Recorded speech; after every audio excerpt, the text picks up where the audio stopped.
Welcome into Pressbox Live. I'm Stan the Fan Charles of Pressbox and PressBoxOnline.com. And if it's Thursday, that means it's our prospects report with my friend Eric Garfield at Eric_Birdland. He's down in the Bradenton area and follows the Orioles like nobody's business. Eric, I'm going to tell people right now, hold on, let me get the business part of things out of the way for a second. Sure. And that is a question that AJ Michaels likes to ask. What company makes your home more energy efficient, purifies your air, kills all viruses, and qualifies you for $6,000 in rebates? Well, that would be AJ Michaels Heating and Air Conditioning in Baltimore and Annapolis at ajmichaels.com. And if you're craving that classic New York deli experience, look no further than the new Atman's Deli in Baltimore's Harbor Point. Corned beef piled high, hand-rolled bagels, and something different, a bar. That's right. Atman's has food and drink specials every day. They're now open for breakfast, lunch, and dinner. Dine in, grab takeout, or hang out at our bar for the next O's game, and you can do that at any of the games, for any of the games this coming weekend and next week while the O's are in Kansas City and Anaheim. That's Atman's Deli, an authentic taste of Baltimore's tradition since 1915. Find us at Harbor Point or visit atmansdeli.com. And I was down there yesterday for a few minutes. I was making sure the new paper got out, and they have the new paper, the new copy of Press Box, which comes out every 2 months. And the place is absolutely gorgeous, and I hear the food is terrific. So try it. Atman's at Harbor Point. Eric, getting back to business, this business, everybody knows the names of these hitters that are knocking at the door. Kobe Mayo, Kyle Stowers, Kerstad, Connor Norby, and even lower Sammy Basayo. Everybody knows them, and it's Yeah. just fantastic. But what we don't know, and we've touched on it a little bit, but are there any pitchers, first of all, that you would classify as somebody that Mike Elias has drafted in the 5 years he's been here that is really knocking at the door uh, to be major league ready? Because most of the names I see that look to be major league ready are, and I'm not knocking this, are all trade acquisitions, not draft picks. I'm going to say to this point, it looks like no. There are some guys who might make the roster, but as far as superstar potential, I'm the not even amateur talking draft, su I'm not even talking superstar. I'm saying it's somebody that could come up and be what Jeremy Guthrie was 8 years ago. Somebody that's a major league pitcher that's a major league caliber. And I didn't include one thing, which I think would be unfair. Do they have any guys that they've signed internationally that that's now different. might be 2 or 3 years into the program that are coming Yes. on? Yes. Amateur draft from college, it's looking like no. International draft, let's go back to two names that we've talked about often, all the way back to 2019 international class, both righties, both at Aberdeen. Edgar Portez, the one who throws a changeup and a Yep. slider that trained with Pedro Joe Martinez, Martinez, right? and Moises Chalce, who has 15 strikeouts in his first 8 innings this year, no earned runs, and they're batting 115 against him. So they really fit that category of international signees, might be able to help the team look like they will, and about 2 to 3 years away. Okay. All right. But So now them. going into spring training, though, we were talking about people like Armbruster and Mm-hmm. Baumeister, who Mm-hmm. was just drafted last year. So it was really a surprise that he was listed as one of their better starting pitchers. But Mm-hmm. both of them are not doing much at all yet. They're This, both that I want to say they did better in the exhibition season than yeah. they have since the games count for standings and statistics, but not neither of them are far off. Bomeister especially is a surprise. He just joined the organization a matter of months ago, so he's at Aberdeen. He's finding success with his breaking ball over his fastball. He's not getting hit hard, but he's getting hit. And Armbruster's been slightly inefficient when he usually is highly efficient. Last year during the Tide stretch run, he was really their number one gun, their most dependable arm. So let's see if he finds that form middle late summer. I'm suspecting that he will. He looked great in camps. Well, both McDermott, who was also a trade acquisition, Chase McDermott, and who I've penciled in my mind as a high leverage middle guy, a guy who comes in the fifth, sixth, seventh and can shut you down, maybe in a high scoring game that's already 6-4 and your pitcher's been knocked out and we've got the lead and he can come in and shut you down. In in four starts this year, he has thrown 17 innings. He's given up 12 hits, 8 earned runs, only one home run in 17 innings. But the problem looks like he's walked 17 batters in 17 innings and he's struck out 21. But that's not great. And then his whip is consequently 171. Oh, ERA is not horrible, 4.24, and he's held batters to a batting average of 200, which isn't horrible either. But the walks seem like they're really biting him in the butt. And that looks like the case with Justin Armbruster, who yep. was drafted by the club. In 11 innings, he's walked 10 batters and he's given up 13 earned runs in 11 innings. So he's not pitching well.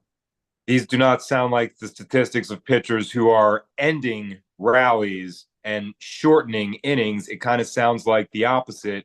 Neither of which of their profiles would that be consistent with. So again, we're gonna look at track record, even though it's the minor leagues, and hope that they find their consistency and find their form in the second half of the summer. But that's a very specific role for McDermott. I think that would be great if he was able to do that. But as he's developed, as he's come up, that's the one knock on him is not command, but control. And if you have less than great control in 3-ball counts where there's too many of them, you're going to walk an amount or a percentage that's reflective of what you just said. I want to also be fair to these pitchers, like a Chase McDermott, whose ERA of 4.24 is not horrible. Nope. But Albert Suarez, who came up yesterday and has been given pats on the back and everything for his first major league appearance in You 7 look years. good. He 5 2/3 shutout innings against a major league club, albeit Yep. the Twins, who are really having trouble scoring. But in fairness, Suarez's ERA down at AAA was like 5.8, I think. So he wasn't pitching that great. You can get juice to be in the major leagues, and the major league pitching coaches working with you right away and things like that. So I'm not saying that McDermott is a coon's age away from being able to help the major league club. But I like your approach of saying maybe like June, July, that these guys could possibly help. Um, a couple of the other guys, one of them was a trade acquisition that we've talked about. I think he's had Tommy John surgery, was Kyle Brinovich. Now he's at AA. He's not a kid anymore. I think he's probably 26. He came in the Bradish trade, I Yep. believe, one of the three pitchers we got for Dylan Bundy. He's been reasonably decent at Yep. AA. Seth Johnson, surprising to me only in that he's started 2 games. He's only pitched 6 innings in the 2 games, which means he is really building up strength. Yep. He's only given up 2 earned runs, ERA of 3. Whip is not good, 2.17, because he's walked 6 guys in addition to giving up 7 hits. So I don't see anybody at AA right now that figures to help this team this year. Would you agree with that?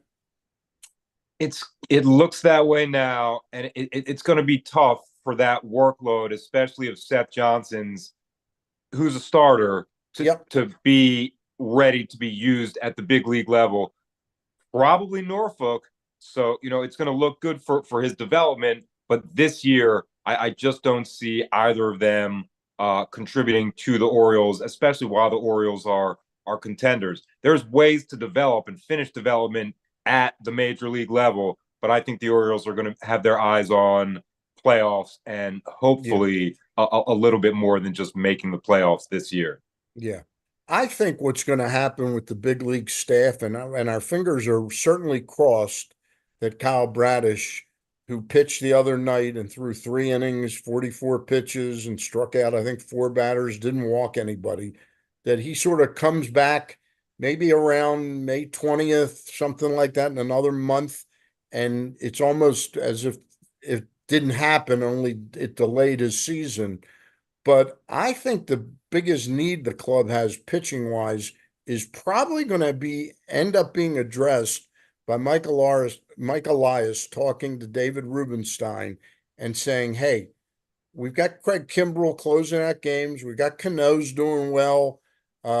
Maybe Tyler Wells is back in a relief role, but I need $6 million to go out and buy a bona fide reliever on a bad club that's going to come in instead of Jake Webb. That's my that's my look at the situation right now." I think that's very logical. The names that have been floated recently are headlined by former Oriole top draft pick Hunter Harvey on the Nationals, Right. who's in a good phase of his career right He now. really is. It's a shame that it just didn't work out with the Orioles. But it still might. It still might. That would be fun. Never He say he never. makes me a little nervous though because of the injury problem. But the more innings he puts between the last injury and now makes me more comfortable. I know even Tanner Scott is somebody that the Oof. club I know would be interested in. But there's every team, every even second division team has good relief pitchers that are just better than Mr. Webb at the major Yep. league level. I Yep. didn't want to get too far afield from this. One pitcher you and I talked about when I was down in Sarasota, I can't remember if we mentioned him on the air, but I know you liked him, and I always kind of had my eye on him, was Ryan Long. Hmm. He has only made one start at Bowie, and his numbers are not good. Do you have Hmm. any idea? Didn't you like him a little bit? Another guy who had an outstanding camp, and Yeah. he hit a personal record in terms of velocity. He was up to 97.6 miles an hour. Some would call that 98. So, I mean, that's not an entire resume or not going to guarantee better performance, but it's something that he worked on so far at his level. That 98's not beating the amount of bats that it did in the spring. So we'll have to see, but Yeah. I guess I would say his start is kind of surprising to me because he really dominated in minor league spring training. I mean, he might have been the organization's top camp arm. Yeah. So a little surprising. A lot of times you'll read it's more focused on who the major league pitchers are. You'll read a couple weeks in that suddenly in spring training or maybe sometime early in the season that they have a dead arm period, where they're just it's something that they need a pause from. Do you think any of the problems, and I know I'm not being specific in calling it a dead arm issue. You may not know what that really means, but you've heard it before. Could some of these pitchers like Pham and Long and Armbruster maybe be going through a little bit of that? I guarantee you they're fatigued because the off season ends and then there's build up, there's Yeah, exercise, there's usage. So all these things, even if you're an elite athlete, they're going to wear on your body no matter how many steps you take with recovery, nutrition, sleep, and all those things. So yeah. the training staff is doing their best to monitor workload. I think they're doing a great job. So I don't think it has to do with arm injury, arm fatigue, Right. or dead arm. It's just they're not beating the batters right now. We'll give them, the organization will give them plenty of opportunities to do that. But really, the one guy that has me the most worried is Means. I Well, just don't. John Means so far in 4 appearances, the first thing that jumps out at you is in 4 appearances, he's thrown 7 1/3 innings. So that Mhm. means he's not going long. He's given up 14 hits, 15 earned runs, 5 home runs. His ERA is 18.41, whip 2.59, batting average against 3.89. And Eric, I know you know know it as well as I. Luke got in touch with me last night. He didn't get out of the, I think, did he get out of the first inning? I don't He think did not. he gave up like 5 or 6 runs without getting out of the first inning. We're talking about no longer just like, well, he's got a little bit of buildup to do. You're talking about performance that makes it almost look like he might not be able to get back to being what he was. I am worried. And what you just said is a reflection of where he is right now. Let's go Yeah, back to last year down here when he tried to make a start on the yeah, road in Atlanta. He could not warm up. Then I didn't see this, but I've heard about it from all the people that were there. His first live sessions at Twin Lakes, throwing to Orioles prospect batters, he got absolutely tattooed. And yeah, lefties were taking him out. He gave yeah, up a series of home runs on that day. So I, I, I understand what the organization means when they say he's behind in his program, and yeah, I'm certain that they were telling the truth, but he's also behind in results. yeah. And I just don't know when the time is to stop thinking we're going to get something back. There's been almost a full calendar year's worth of evidence that says we need to be concerned about the now and the Yeah. future. We have the one game that was brilliant in Cleveland. That was an important game, and it gave you so much optimism, not just about John personally, because he's a great guy, He but it is. gave you so much. You said, wow, with him and Bradish and Grayson now, we got, and then he couldn't even, they knew he couldn't pitch in the playoffs. So they have to, and now it's 6 months later, and there's been clearly very little, if any, progress at all. Let's flip from the most depressing news to the one pitcher that may not save Elias's job because that's not in any doubt at all. Don't think But he's worried. Cade Povich has proven to be. And first of all, we've gotten Yennier Cano out of that trade too, which has Yep. been that Outstanding. was found money. But Cade Povich this year in 3 starts has thrown 16 in the third innings. That gives you an idea. 4 innings for Means, it's 7 innings. Cade Povich's 3 starts, 16 in the third innings. He's given up just 4 hits, 5 walks, 2 earned runs, 1 home run. And in 16 and third innings, Eric, he's got 24 Ks. He's pitching to a 0.55 whip, a 1.10 ERA, and a Sing it. 0.77 batting average. Um, how close, how close you're not seeing the games, you're hearing about the reports and you're looking at numbers, and you might in fact subscribe to the minor league I video do. thing. You do. So Yes, have you seen him pitch a little bit? absolutely. He is Okay, dominating both handed hitters. He is ending counts early. right. He is showing all of his pitches, including two plane changing breaking balls. He is ready. There's no doubt in my mind. He is ready to be tried at the major league level. But do the Orioles want him now in April and May, or do they want him down the stretch in August and September? That's what they have to decide. And he hasn't been called up yet, despite those brilliant numbers that you just said. So it's looking like Cade's going to be answering some of those questions down the stretch run as we get closer to the playoffs And and some of position that for the playoffs. And some of that will have to do with the injury situation at the major league level. The comeback of Kyle Bradish will Yep. certainly, and who knows, Cade Povich could be the $6 million middle inning guy that I said Mike Elias might go to David Rubenstein. He might Yep. be the guy that ends up taking Jake Webb's job, and being the guy that shuts down the opposing team for 2 1/3 innings or something like that. Wait, And he's Bloomer gets. lefty. Can you hold that thought for 1 minute?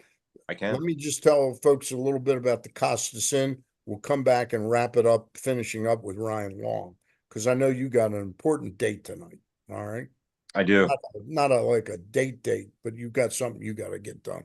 But if you are planning a date at the Costas Inn and you want to eat crabs with your group of friends that you've been talking about all winter long, but you just don't like to eat crabs in the winter, the Costas Inn is the place. But take this phone number down, 410-477-1975. That's 477-1975. Call ahead 3-4 days in advance. Find out how many crabs are available, what size you want, the price point, so you don't get any surprises that way, and make your crab date happen and happen the right way. Because the days of walking in the crab houses and just assuming you're going to have crabs, those days are long gone. Okay. Costas in 410-477-1975. Finishing up on Povich. Again, a lot of variables in play here. You know, if Corbin Burns, Grayson, and Bradish are healthy, and Dean Kramer are all healthy in that rotation, not an urgency to get him up here. But if Cole Irvin continues to struggle, that might be an opening. You know, maybe Kyle Bradish gets a bump in the road. That might be an idea to bring him up. Maybe Tyler Wells can't come back and start, which I really have questions about myself. And I'm anxious to get your take on that too.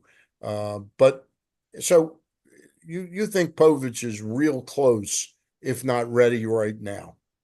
Some of the hitters that he's dominating in AAA are former major leaguers or fringe major leaguers or Mm-hmm. occasional major leaguers. So yeah, what he's doing right now is proving his arsenal can beat the highest or the closest to highest level hitters.